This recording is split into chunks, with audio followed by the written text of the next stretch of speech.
First అయితే ఏడవాళ్ళ ఉంది ఏడు చేశాను, తర్వాత మీ దగ్గరకు వచ్చాను. ఫస్ట్ హాఫ్ దరిద్రంగా ఉంది, భరించాలి, దారుణంగా తీశారు. ఓపిక ఉండాలి మనిషికి, అంటే మనిషిలో ఉన్న ఓపిక మొత్తం పిండి నరాలన్నీ బలహీనంగా తయారు చేసి పిప్పి చేసి అప్పుడు సెకండ్ హాఫ్కి ప్రిపేర్ చేశారు. సెకండ్ హాఫ్లో సరే చూద్దాం ప్రభాస్ వస్తారు కదా ఏమైనా ఉంటుందేమో అని వెయిట్ చేసినందుకు కాస్త అమ్మయ్య అనిపించేలా ఉంది. సెకండ్ హాఫ్లో ఎప్పుడైతే ప్రభాస్ వస్తారో అక్కడ నుంచి సినిమా బాగుంది అని బాగుంది అంతే.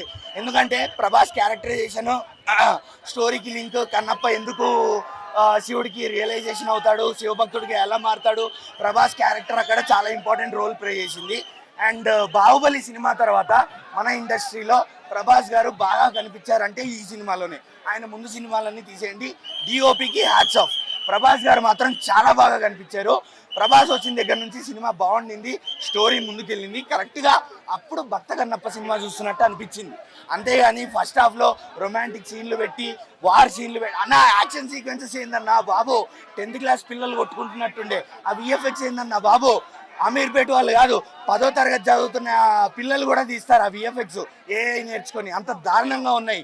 అసలు డైలాగులు అయితే ఒక్కడికి కూడా తెలుగు రాదు, డబ్బింగ్ ఎవరితో చేయించారో అర్థం కావట్లేదు, ఒక్కడికి కూడా రావట్లేదు తెలుగు, అంత గలీజ్గా ఉన్నాయి డైలాగులు అయితే.